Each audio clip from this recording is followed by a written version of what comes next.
More than 60 stone structures sit 120 feet below Lake Huron's surface walls, lanes, circles, and hunting blinds, built 9,000 years ago when the lake floor was dry land. Nobody knew they were there until 2007, when a sonar operator searching for shipwrecks accidentally found them spread across an underwater ridge. What makes them remarkable isn't just their age, but what they tell us.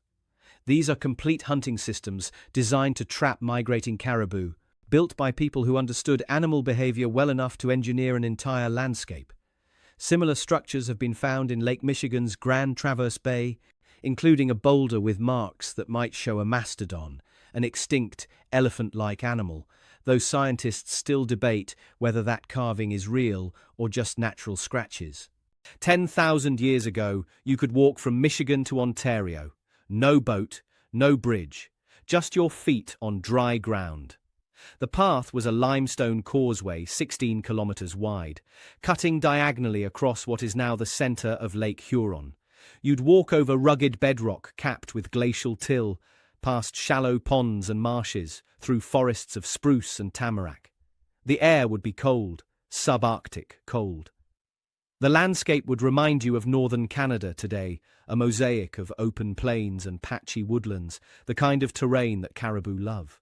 Today, that causeway is 120 feet underwater, the forests are drowned, the caribou are gone, and the land bridge, the Alpena Amberley Ridge, is a silent reef that only sonar operators and divers ever see. The transformation happened because of ice. 18,000 years ago, the Laurentide ice sheet covered the entire Great Lakes region. It was a wall of ice over 2 kilometers thick in places, heavy enough to press the Earth's crust downward like a thumb on soft clay. As the climate warmed, the ice began to retreat northward, and meltwater pooled in the basins it left behind, forming the ancestors of the modern Great Lakes. But the retreat wasn't smooth. Around 10,000 years ago, the ice uncovered a critical outlet, the North Bay Passage in Ontario. This was a drainage channel significantly lower in elevation than the modern lake outlets. When the ice dam broke, water in the Huron and Michigan basins catastrophically drained through the North Bay route. Water levels plummeted. This event initiated the Lake Stanley low stand phase. Low stand is the technical term for when a lake's water level drops far below its modern baseline. During Lake Stanley, the water in the Huron Basin fell to approximately 40 meters above mean sea level, a staggering 100 meters below where it sits today. The Alpena Amberley Ridge, which had been submerged under proglacial lakes, was suddenly exposed. It became a dry land corridor, and it stayed that way for over 1,000 years, from roughly 10,000 to 7,500 years before present. A millennium is a long time, long enough for forests to grow, long enough for animals to establish migration routes, long enough for humans to build infrastructure. Paleo-environmental reconstructions based on sediment cores tell us what the ridge looked like. Pollen analysis reveals spruce, tamarack, and birch, trees of the northern boreal forest. Microfossil assemblages, including testate amoeba, indicate sphagnum bogs and small Arctic ponds. The climate was cold, the summers short. This was a subarctic parkland, comparable to the modern tundra forest ecotone of northern Manitoba or the Northwest Territories. It was ideal caribou habitat, and where caribou go, hunters follow. But here's the paradox.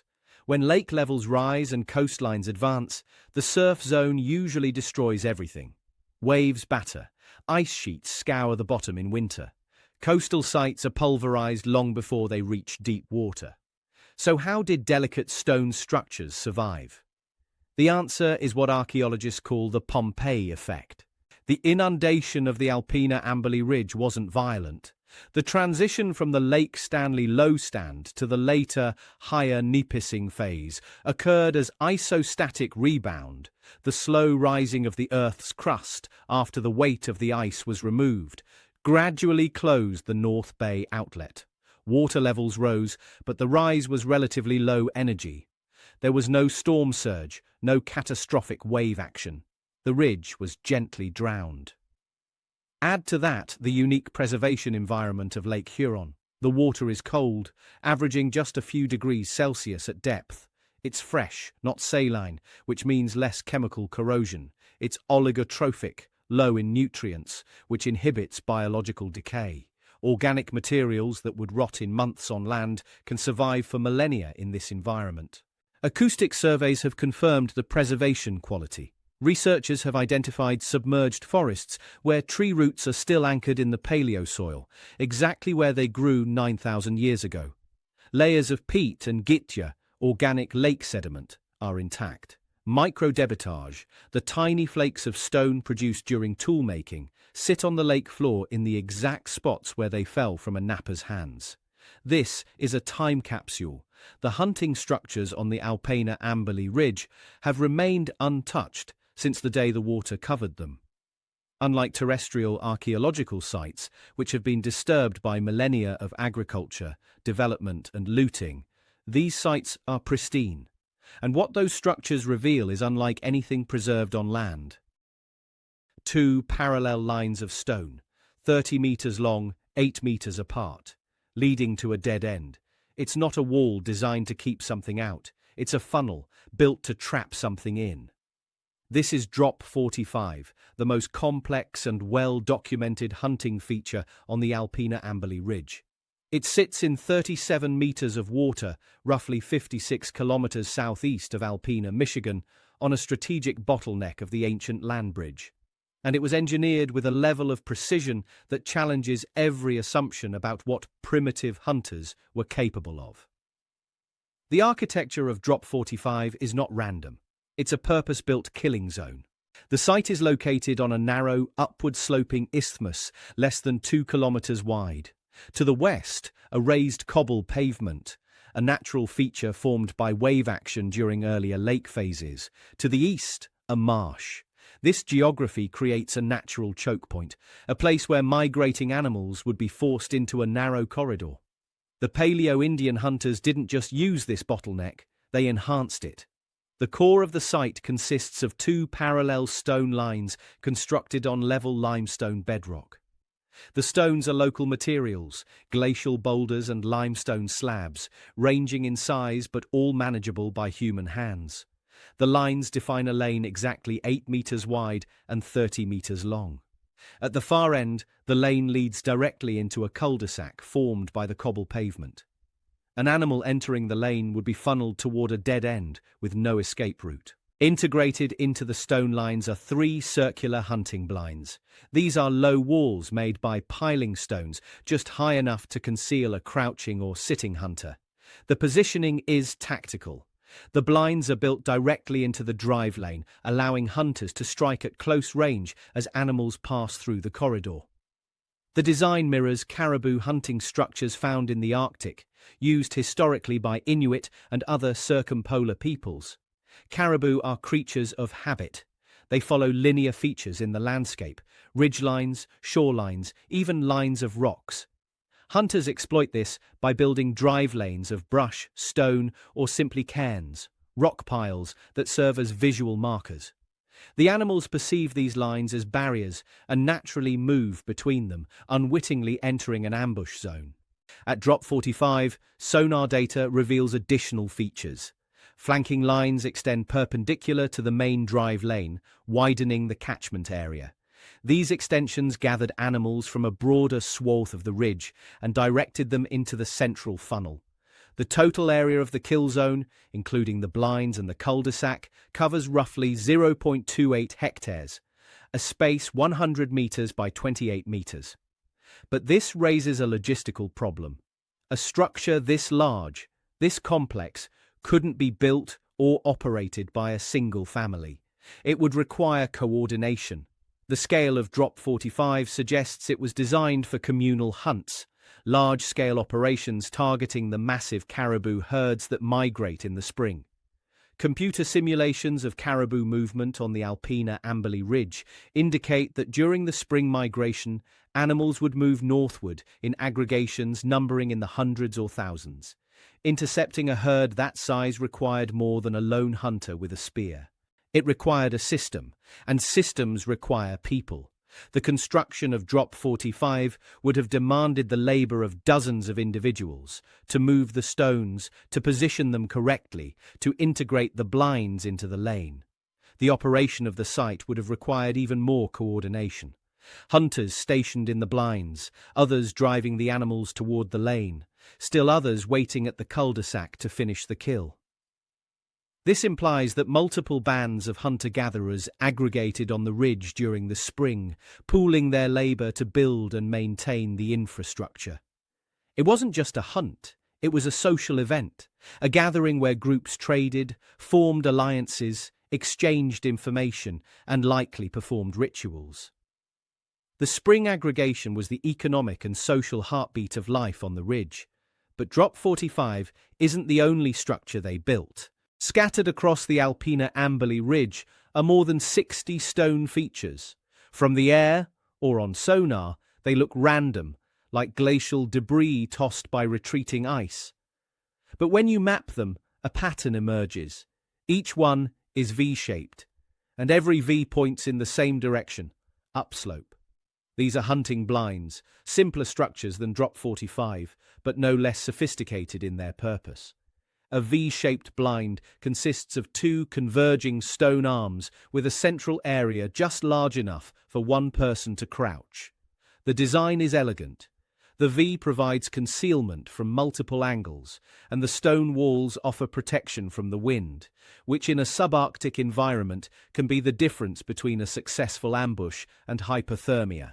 The orientation is critical. The blinds are positioned with the point of the V facing upslope or along the crest of a ridge, locations where animals would naturally travel. Caribou, especially during migration, prefer to move along high ground where they can see potential predators. The hunters knew this. They positioned their blinds to intercept animals following these predictable routes. Acoustic surveys have identified specific examples: the West V blind, the Overlook blind, each positioned on elevated terrain with clear sightlines. These weren't opportunistic hiding spots, they were carefully chosen ambush points. The difference between the V-shaped blinds and a complex like Drop 45 lies in scale and strategy. Drop 45 was designed for communal hunts, large groups of people working together to take down a massive herd.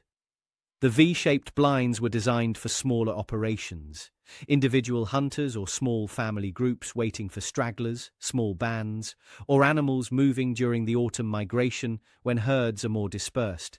But how do we know humans actually use these structures? Couldn't they be natural formations?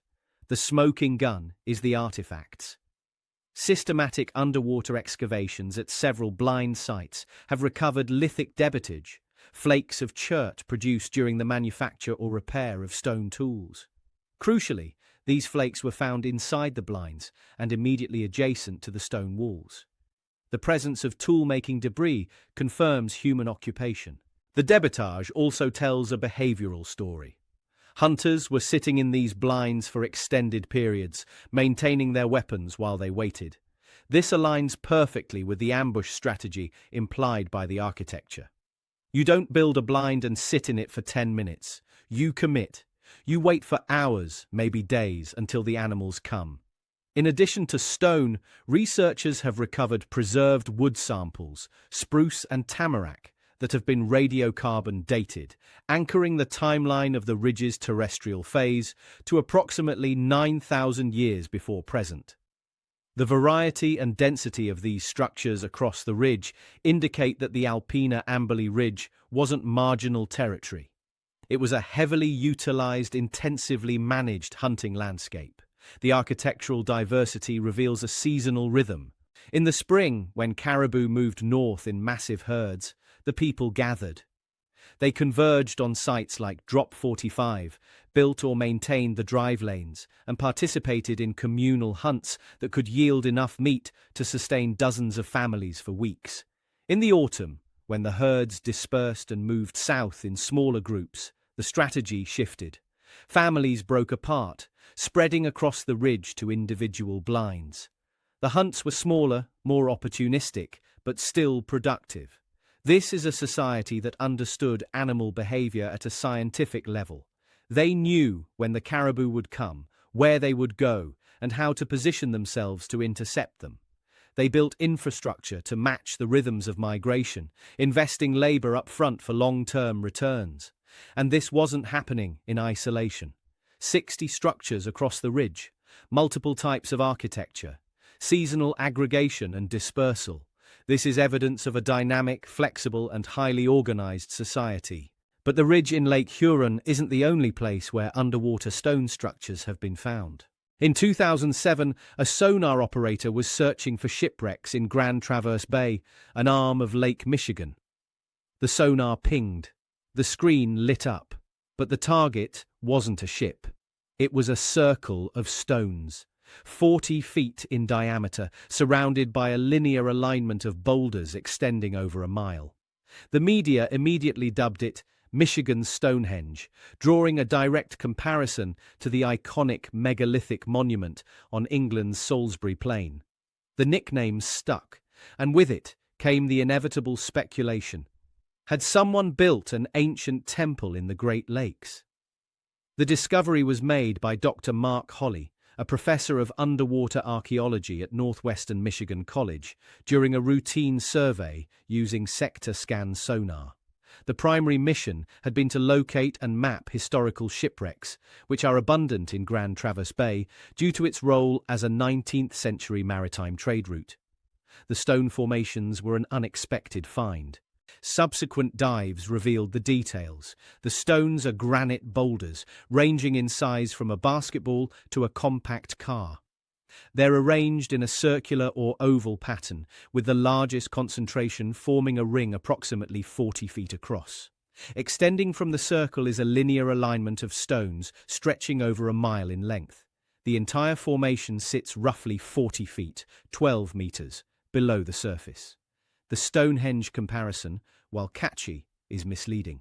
Stonehenge in England consists of massive sarsen stones, some weighing 25 tons, carefully shaped and transported from quarries miles away. The Grand Traverse Bay stones are glacial erratics, boulders deposited by retreating ice sheets during the last glaciation. They haven't been quarried or dressed, they've been rearranged. Dr. Holley has consistently pushed back against the Stonehenge label. In interviews, he's clarified, it should be clearly understood that this is not a megalith site like Stonehenge. The site in Grand Traverse Bay is best described as a long line of stones. The comparison is one of shape, circular arrangement, linear alignment, not scale or engineering complexity. The chronology is tied to the same geological processes that exposed the Alpena Amberley Ridge. Approximately 9,000 to 10,000 years ago, water levels in the Lake Michigan basin were significantly lower than today. During the Lake Chippewa low-stand phase, isostatic rebound and the opening of glacial outlets caused lake levels to drop. The area now forming the floor of Grand Traverse Bay was dry land, a terrestrial landscape available for human occupation. The stones themselves were already present, scattered across the landscape by glaciers. The human contribution, if there is one, was rearrangement, moving the boulders into functional or ceremonial configurations. But what was the function? That's where the debate begins. Unlike the Alpena Amberley Ridge sites, which have clear hunting-related architecture and artifact confirmation, the Grand Traverse Bay Formation hasn't yielded definitive cultural material. No stone tools have been found directly associated with the structures. No charcoal for dating, no debitage. The underwater environment, covered in algae, mussels, and sediment, makes visual analysis difficult, and the depth complicates systematic excavation. Some researchers propose the formation could be a hunting structure similar to those on the AAR, a drive lane or corral system. The circular pattern might represent a holding area for animals. The linear alignment could be a guide lane, but without artifacts, it's speculation. Others suggest a ceremonial or social function, a gathering place, a territorial marker, or even a navigational landmark for canoe routes across the ancient lake. The problem is that these interpretations are equally speculative. The site remains controversial within the archaeological community. Verified? No. Plausible? Yes. It requires further investigation. The current scientific status is best described as unverified but intriguing. The formation exhibits patterns that are difficult to explain through purely natural processes, particularly the circular arrangement and the extended linear alignment. Glacial action can create lines of stones, but it doesn't typically produce circles. If the site is authentic, if it's human-made, it would expand the scope of underwater Great Lakes archaeology beyond caribou, hunting into potentially ceremonial or social dimensions. It would suggest that the early inhabitants of the region weren't just pragmatic hunters, but also builders of communal spaces. But without artifacts, the Grand Traverse Bay site occupies a liminal space, too patterned to dismiss, too unverified to confirm. And then there's one stone in that formation that, if authentic, changes everything. One boulder, 4 feet tall, 5 feet long, covered in deep scratches. When you look at them from the right angle, the scratches form a shape, a back, a hump, a head with a trunk hanging down, a triangular ear, not an elephant, a mastodon, an animal that's been extinct for 10,000 years. If the carving is real, it's one of the most significant archaeological discoveries in North America. If it's not, it's a cautionary tale about seeing patterns where none exist.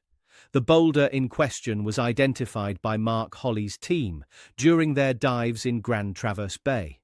The markings are incised, carved into the surface of the granite. They're not paint or shallow scrapes.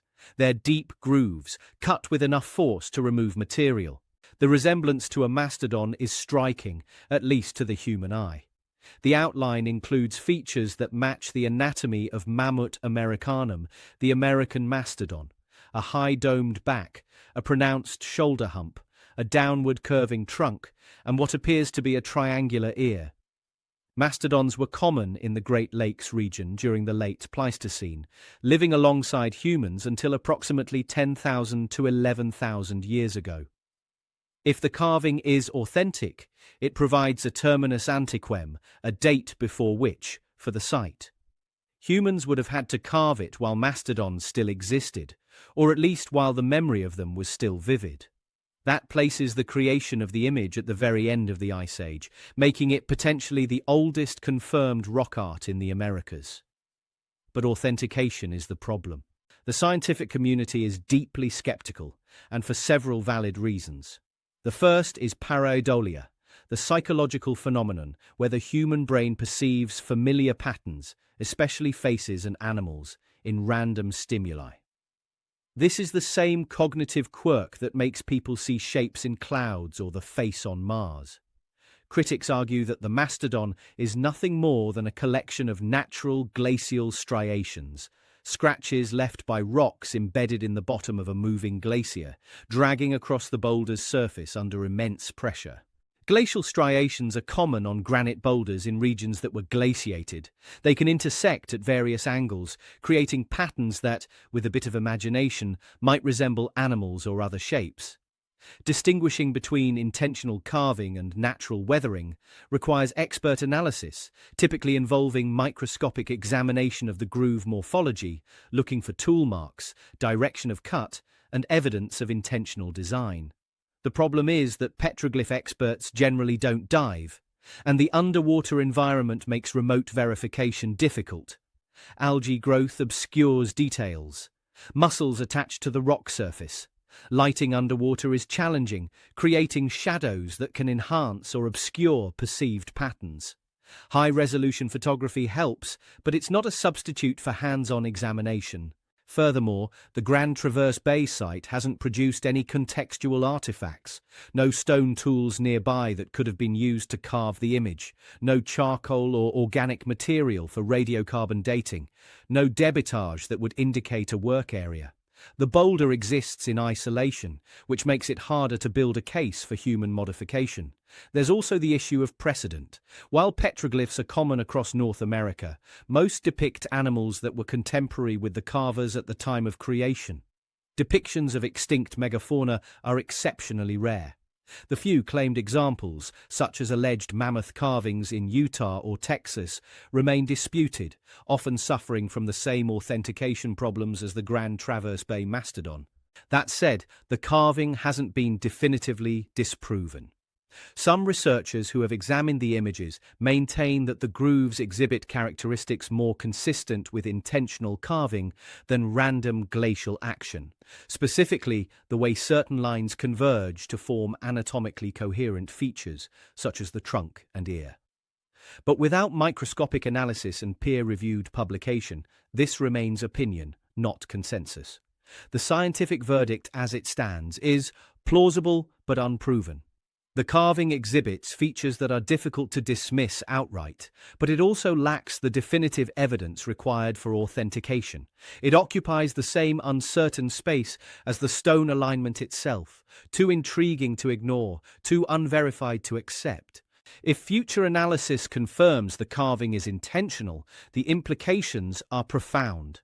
It would establish that humans in the Great Lakes region were not only contemporaries of the megafauna, but also memorialize them in art. It would push the timeline of symbolic expression in the Americas back to the very edge of the Pleistocene. If the carving is ultimately determined to be pareidolia, it serves as a reminder of the challenges inherent in underwater archaeology and the dangers of confirmation bias. For now, the mastodon remains a mystery, a tantalizing possibility, a question mark carved in stone. But regardless of the petroglyph's authenticity, there's one aspect of the Grand Traverse Bay site that's unambiguous: the secrecy surrounding it.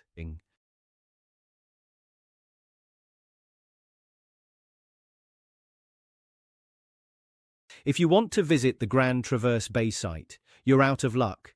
The exact GPS coordinates are locked away. No public access, no recreational diving. This isn't government censorship. It's not a cover-up. It's protection. And it's being enforced by the very people whose ancestors may have built the site. Upon discovering the stone formations, Mark Holley made a decision. He shared the precise location with the Grand Traverse Band of Ottawa and Chippewa Indians, the federally recognized tribe whose traditional territory includes Grand Traverse Bay.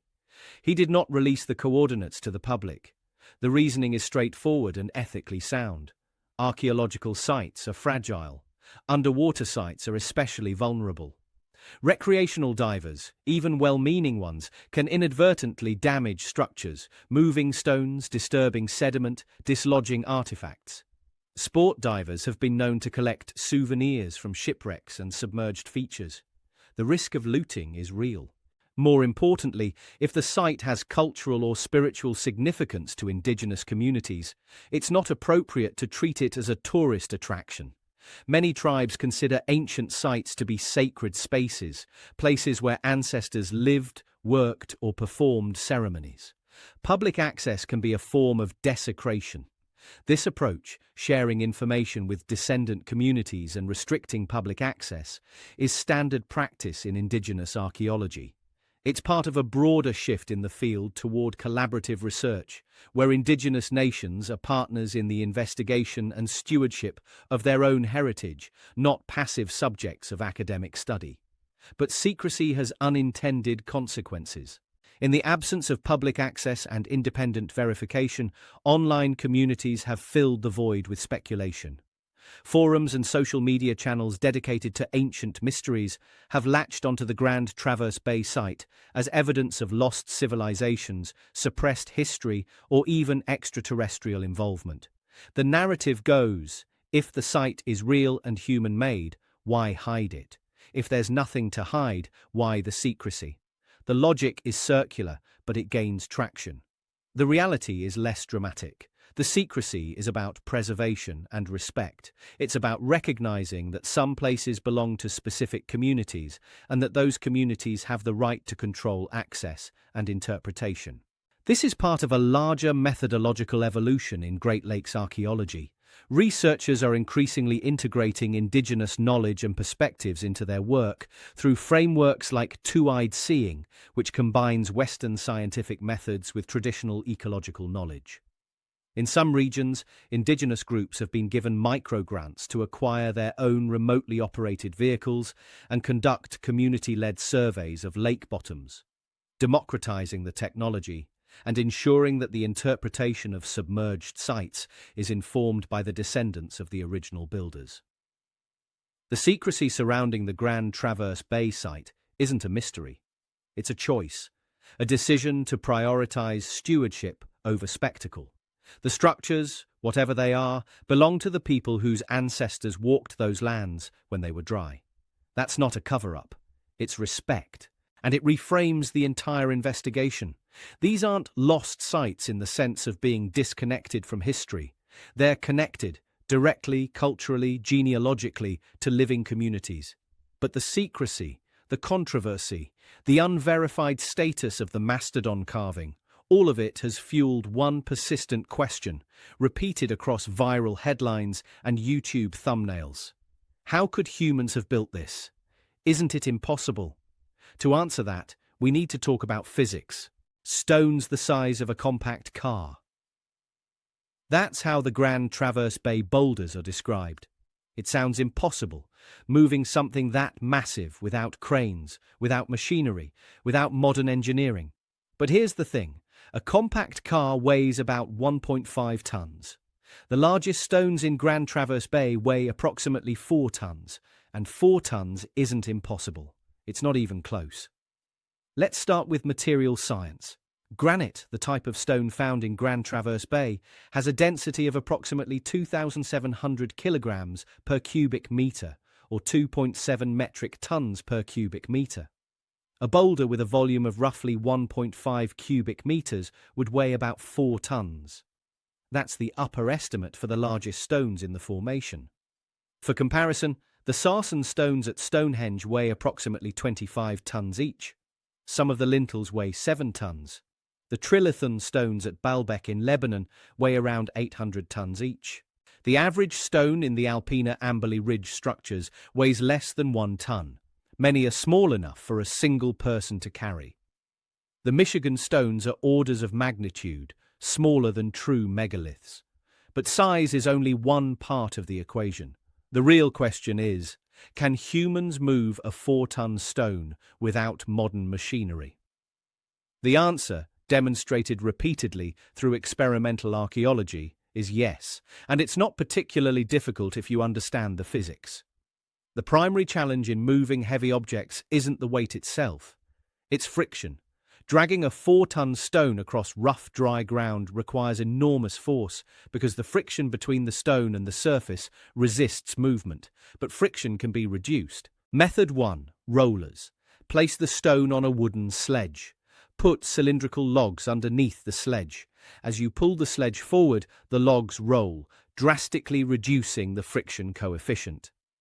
Experiments have shown that a 1-ton stone on rollers can be pulled by as few as 10 people. A 4-ton stone might require 30 to 40 people, a labor force easily available to a community of hunter-gatherers aggregating for a seasonal hunt.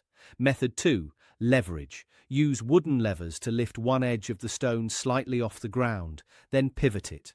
By repeating this process, you can walk a stone forward without dragging it.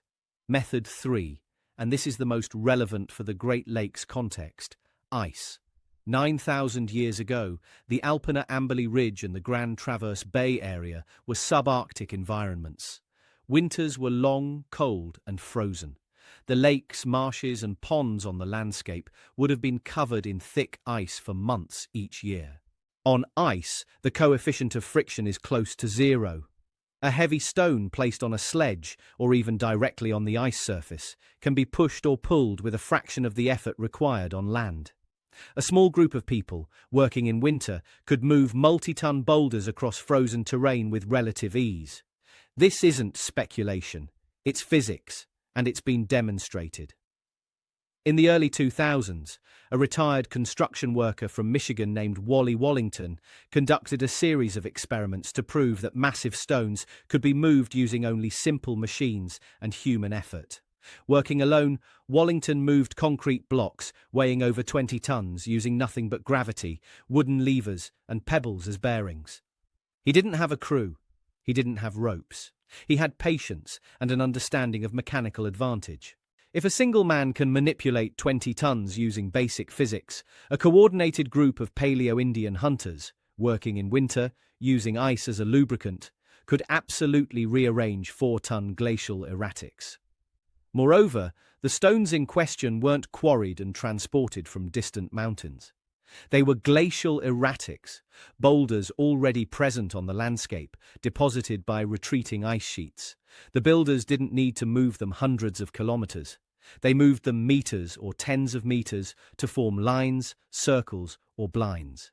This is the critical distinction. The Michigan and Huron structures aren't monuments built from exotic imported stone. They're rearrangements of local materials. The labor involved is real, but it's manageable. The term megastructure fits these sites, but not because of individual stone mass. It fits because of scale and extent. The drive lanes span hundreds of meters. The hunting infrastructure covers hectares. The social coordination required to plan, build, and operate these systems is the true engineering achievement. The wonder isn't that they moved impossibly heavy stones. The wonder is that they understood their environment well enough to manipulate it, to transform a natural landscape into a functional machine for harvesting caribou. The impossible narrative exists only if you imagine them dragging rocks through summer mud with their bare hands. But they weren't doing that. They were sliding stones across winter ice. They were using levers and rollers. They were working as teams. They were engineers. And the reason they went to all this effort, the Alpena Amberley Ridge wasn't just a land bridge. It was a highway. But the traffic wasn't human. It was caribou. And the humans didn't just use the highway. They set up toll booths. Caribou, Rangifer tarandus, are one of the most important animals in the circumpolar north. Historically and prehistorically, they've sustained human populations across the Arctic and subarctic for thousands of years. They're large, providing substantial meat yields. Their hides are thick and insulating, ideal for clothing and shelter in cold climates. Their antlers can be carved into tools. Their sinew makes thread. They are, in essence, a complete survival package. But what makes caribou especially valuable to hunters is their behavior. They're migratory. They move in predictable patterns, following seasonal routes between calving grounds and winter feeding areas. They travel in herds, sometimes numbering in the thousands. And critically, they follow linear features in the landscape. Caribou instinctively move along ridgelines, shorelines, and other natural corridors. When they encounter a line of rocks or brush, they tend to perceive it as a barrier and move alongside it or between gaps. This behavior can be exploited. For millennia, Arctic peoples have built drive lanes, linear arrangements of cairns, sticks, or stones designed to guide caribou into ambush zones. The Inuit call these structures inuksut. They don't need to be solid walls. They just need to be visible enough to funnel the animals. The Alpena Amberley Ridge during the Lake Stanley Lowstand was perfectly positioned to intercept migrating caribou. The ridge ran diagonally across the basin, connecting what is now Michigan and Ontario. Herds moving north in the spring or south in the autumn would naturally funnel onto the ridge. The narrow isthmus at Drop 45, bounded by a cobble pavement and a marsh, was an ideal choke point. The archaeological evidence confirms that the people living on and around the ridge were focused on caribou. Faunal analysis from terrestrial sites in the region shows heavy reliance on caribou during the early Holocene. The stone structures themselves, drive lanes, blinds, ambush points, are functionally identical to caribou hunting features found across the modern Arctic. But why build permanent infrastructure? Why not just hunt opportunistically? The answer is efficiency. In a low-population environment, encounter hunting, wandering the landscape until you stumble upon an animal, is inefficient and risky. You might go days or weeks without a kill. Intercept hunting, positioning yourself at a place where animals must pass, is far more reliable, but it requires knowing where the animals will be. The Alpena Amberley Ridge structures represent a high initial investment of labor, gathering stones, arranging them, testing and refining the design. But once built, they could be used for generations. The same drive lane that guided a herd this year would work again next year and the year after. It was infrastructure, capital investment in future returns. This is resource management on a landscape scale. The people of the Alpina Ambali Ridge weren't just reacting to their environment.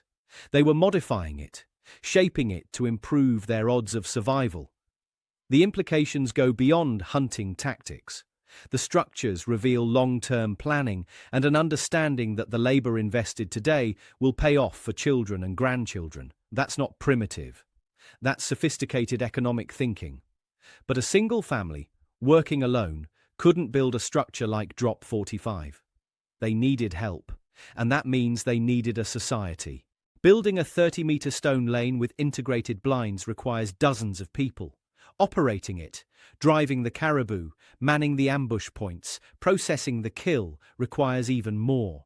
So where did they all come from?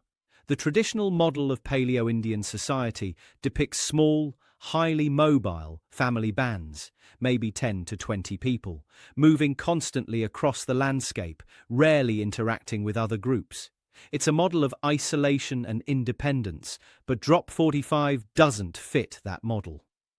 The structures on the Alpina Ambali Ridge tell a different story. Computer simulations of caribou migration across the ridge suggest that during the spring, herds would move northward in massive aggregations, potentially numbering in the thousands of animals. Intercepting a herd that size isn't a job for a single family. It's a communal effort. The scale of the infrastructure supports this. Constructing Drop 45, gathering the stones, transporting them to the site, arranging them into functional lanes and blinds, would have required at least 30 to 50 people working over several days or weeks. That's more labor than a single band could provide. The operation of the site would have required similar numbers. You need hunters in the blinds. You need people driving the caribou toward the lane, making noise, waving, creating pressure to move the herd in the right direction. You need butchers to process the carcasses. You need people to transport the meat, preserve it, distribute it. This is a coordinated, large-scale operation, and it implies social aggregation. The model that emerges from the archaeological evidence is one of seasonal gathering. During the spring migration, multiple bands of hunter-gatherers would converge on the Alpina Ambali Ridge. They would pool their labor to build or maintain the hunting structures. They would coordinate the hunt, and then they would share the harvest. But the gathering wasn't just economic, it was social. When bands aggregate, they trade goods, they exchange information about distant territories, about where resources are abundant, about dangers. They arrange marriages, strengthening alliances between groups. They perform rituals, reinforcing cultural identity. The spring aggregation on the ridge would have been the social heartbeat of the region, the time when isolated bands reconnected with the larger community. Archaeological evidence supports this interpretation. Excavations at some of the ridge structures have recovered not just lithic debitage, but also charcoal and ash, indicating the presence of hearths. People weren't just hunting here, they were living here, at least temporarily. The presence of tool-making debris, thumbnail scrapers, quartz flakes, suggests active habitation and the maintenance of equipment. The distribution of artifact types also hints at trade networks. Some of the stone materials found on the ridge are non-local, sourced from quarries hundreds of kilometers away. This implies either long-distance movement by individuals or exchange between groups. But if the spring was a time of aggregation, what happened in the autumn? The archaeological record shows a different pattern. The smaller V-shaped blinds scattered across the ridge are better suited for intercepting small groups of animals or stragglers. These structures could be operated by one or two hunters, solo or family-sized groups. This corresponds to the autumn migration, when caribou herds are more dispersed and families would have broken apart to cover more territory. The social rhythm, then, was one of expansion and contraction. Spring, aggregate, hunt communally, socialize. Autumn, disperse, hunt individually, prepare for winter. This is a dynamic, flexible society, not a static, isolated collection of wandering families, but a complex network of bands that shifted their social organization in rhythm with the seasons and the movements of the animals they depended on. The sophistication lies not in the stone structures themselves, but in the social systems that enabled their construction and use. the ability to coordinate labor across multiple groups, the ability to plan for future seasons, the ability to share the harvest without descending into conflict. That's the real engineering. But how do we know all this? How can archaeologists reconstruct social behavior from stone piles underwater? The answer lies in the technology that made these discoveries possible. In 2005, mapping the floor of Lake Huron required a sonar rig worth $68,000, a research vessel, and a team of specialists.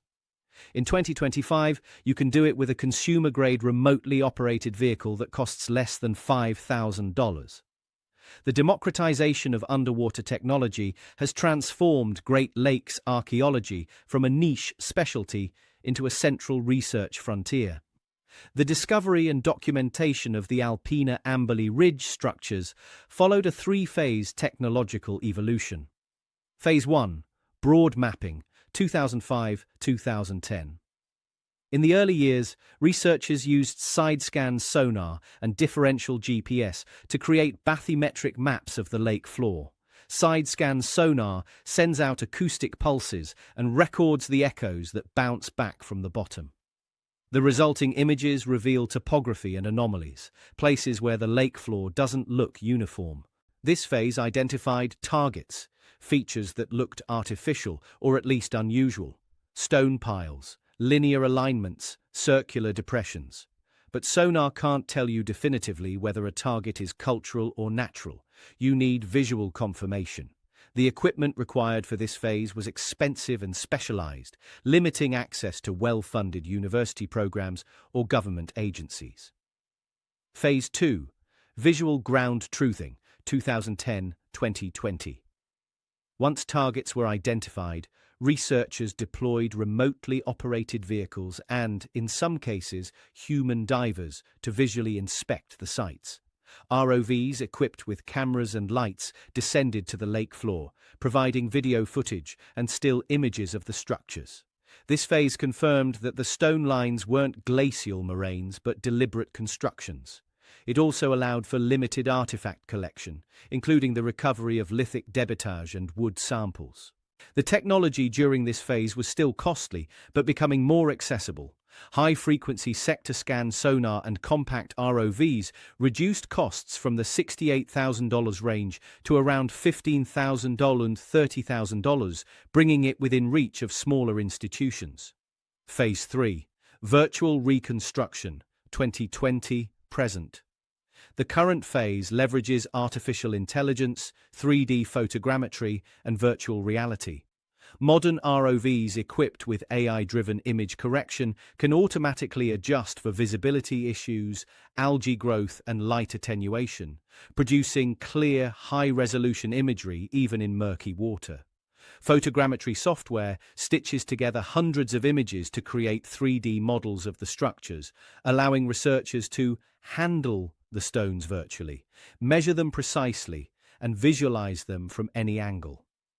Virtual reality environments reconstruct the Alpena Amberley Ridge as it appeared 9,000 years ago.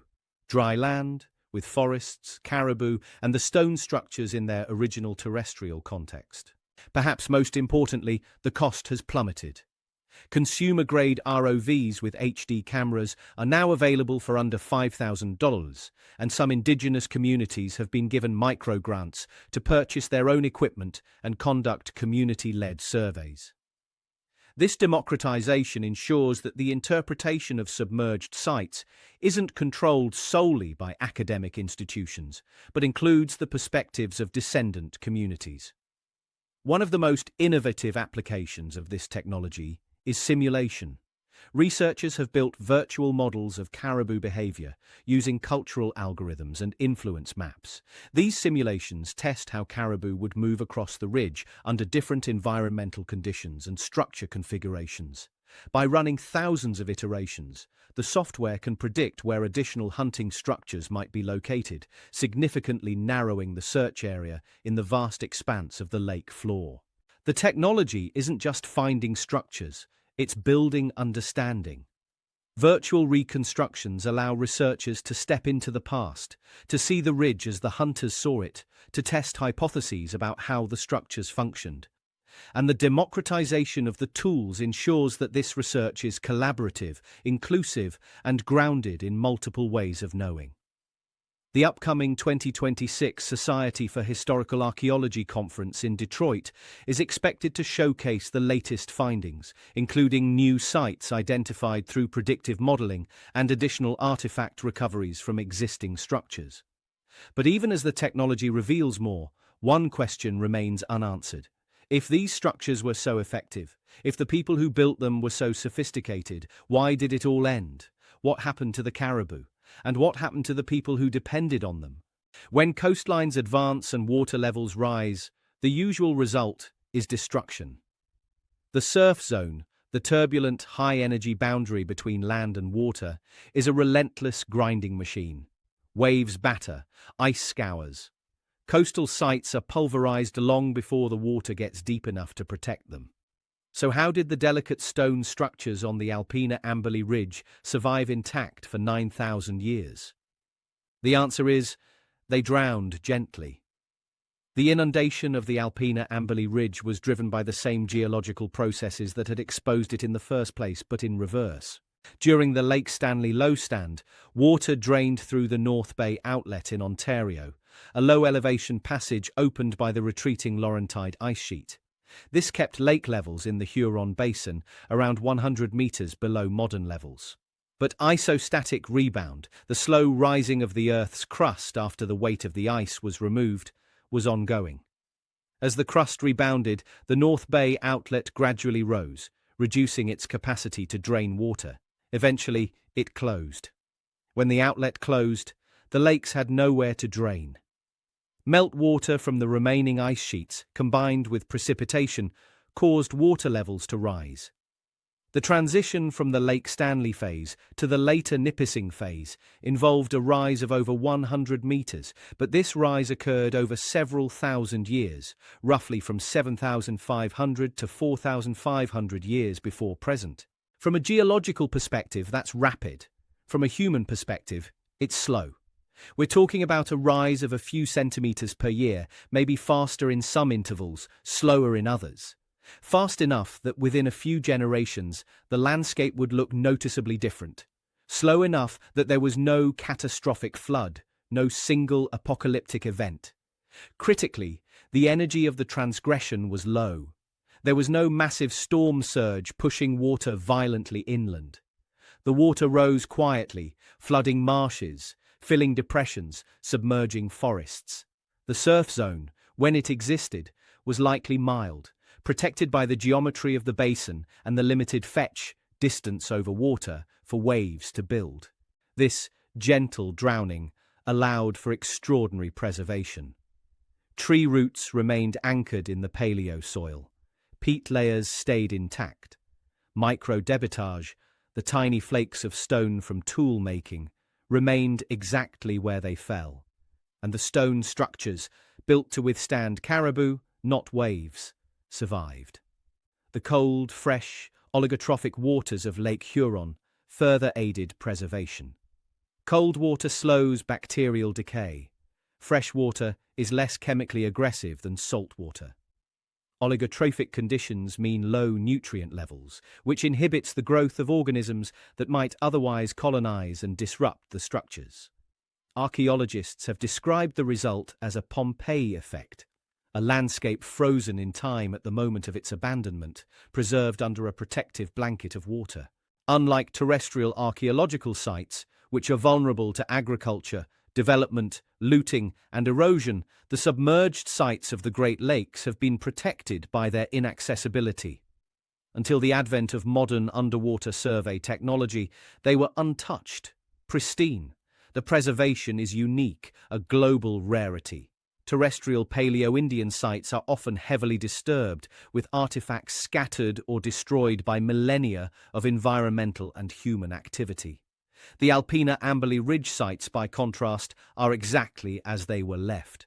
The water didn't destroy the past, it preserved it. But when the water rose, the people were already gone. They hadn't fled the flood. They'd left long before, because by the time the ridge drowned, there was nothing left to hunt. Around 7,000 years ago, the caribou stopped coming to the Great Lakes. The structures on the Alpina Amberley Ridge were still there, functional, well-maintained, ready to intercept the spring herds. But the herds never arrived. The infrastructure had become useless, and the people had no choice but to adapt or leave. The disappearance of caribou from the Great Lakes region wasn't sudden. It was a gradual process driven by climate change and ecological succession. As the Holocene warming continued, temperatures in the Great Lakes basin rose.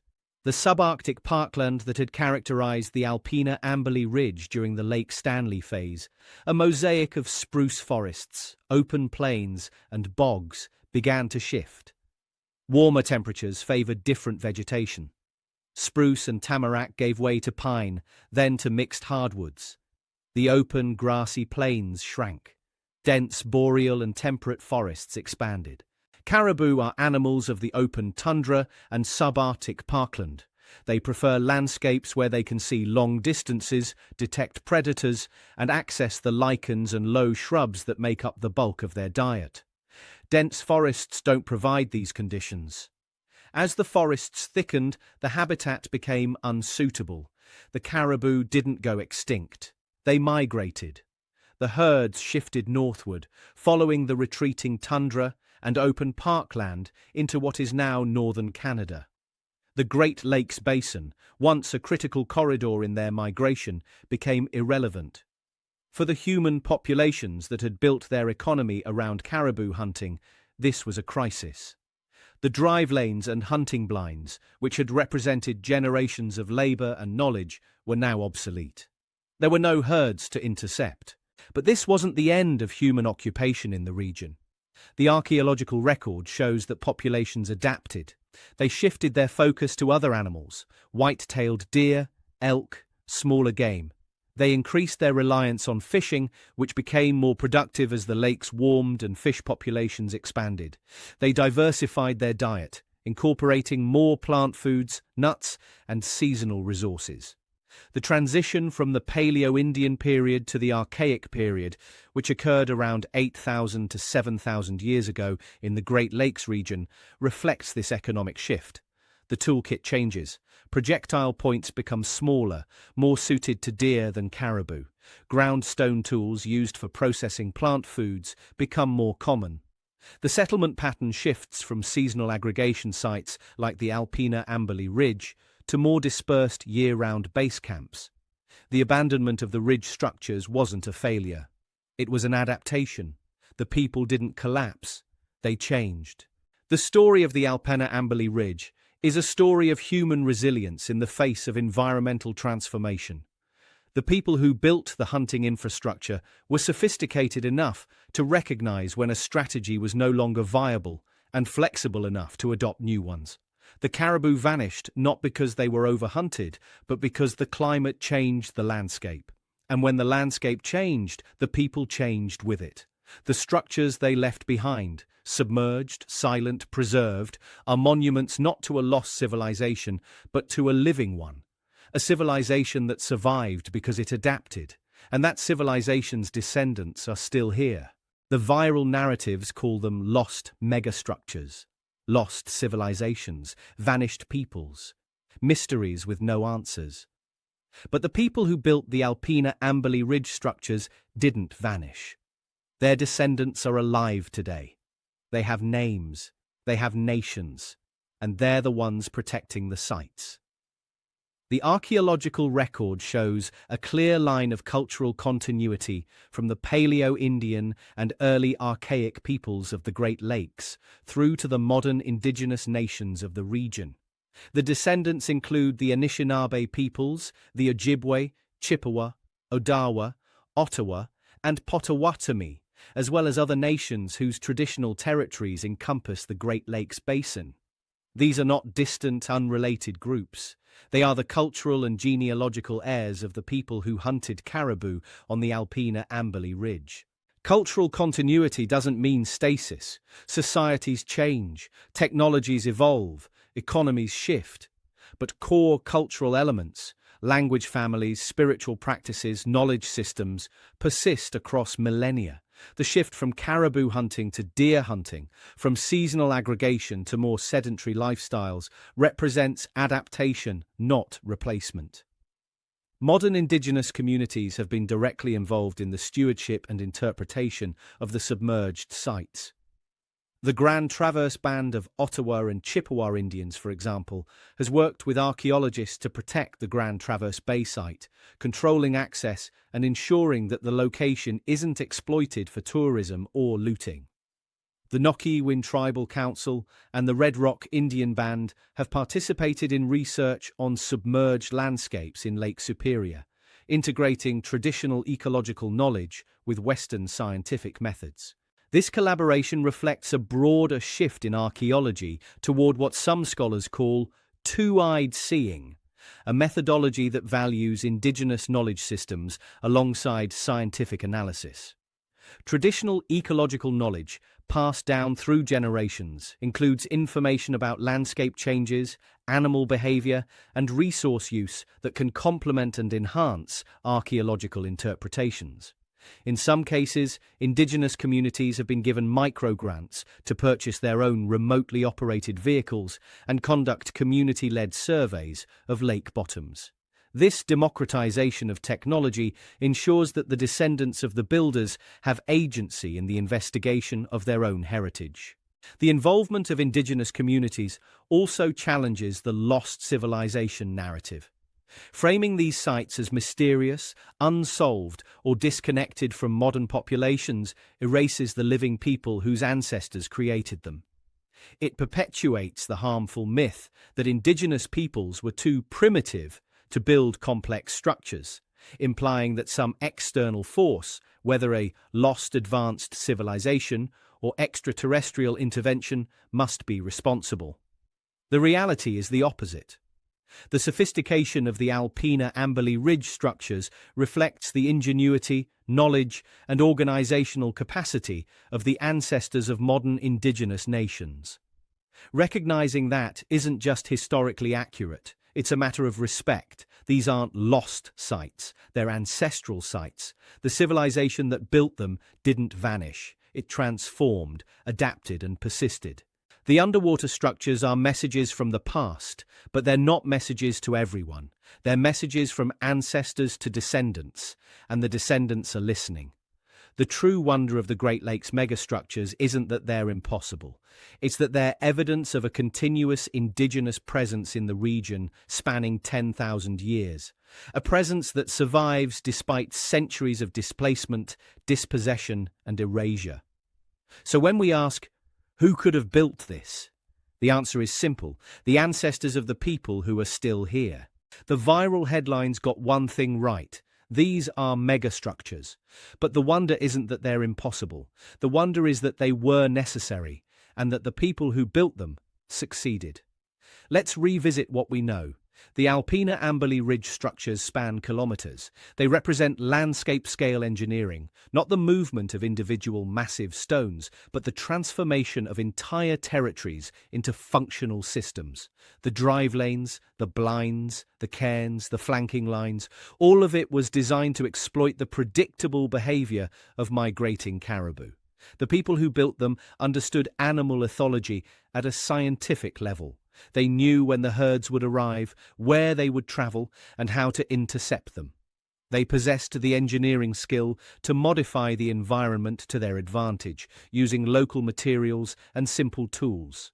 They possessed the social organization to coordinate labor across multiple bands, to aggregate seasonally, to share the harvest without descending into conflict. They invested in infrastructure that would serve not just their own generation, but their children's children. And they did all of this in a subarctic environment during a period of dramatic climatic and geological change, with none of the technological advantages we take for granted. That's not primitive. That's brilliant. The impossible narrative exists because we've underestimated them. We've assumed that people without metal tools, without writing, without cities, couldn't plan, couldn't engineer, couldn't think strategically. But the evidence says otherwise. The structures also reveal something deeper, the ability to adapt. When the caribou left, the people didn't collapse. They shifted.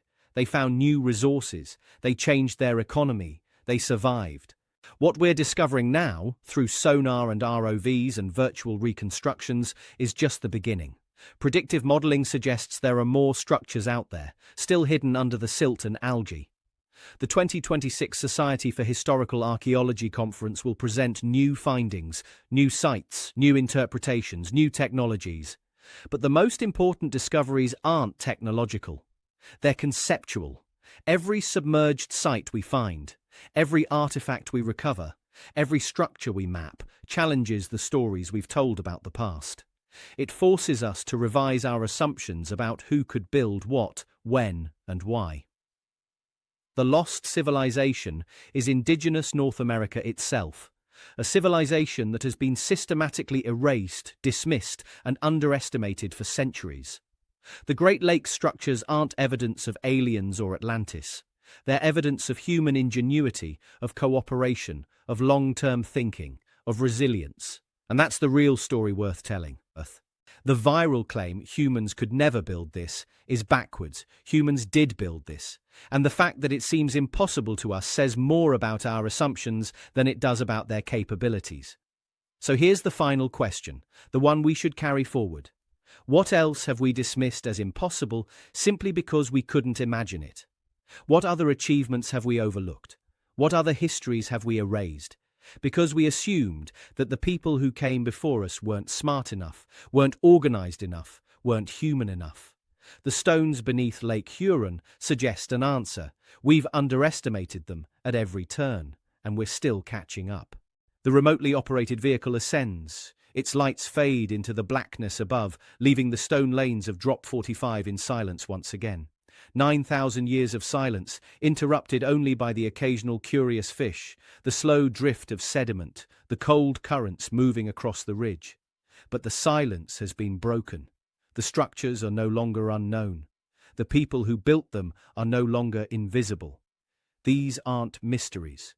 They're messages. Messages from engineers who conquered ice, from hunters who read the land like a text, who understood that survival required more than strength. It required knowledge, cooperation, and the willingness to invest in a future they might not live to see. Messages from societies that gathered and dispersed with the seasons, that adapted when the world changed, that didn't need alien help or lost civilizations to achieve what seems to us impossible. They had human intelligence. They had social cooperation. They had necessity. And now, as we face our own era of climatic transformation, as coastlines shift and ecosystems change, perhaps we should pay closer attention to what they left behind. Not as a mystery to solve, but as a lesson in resilience. The impossible was never impossible. We just forgot to look underwater.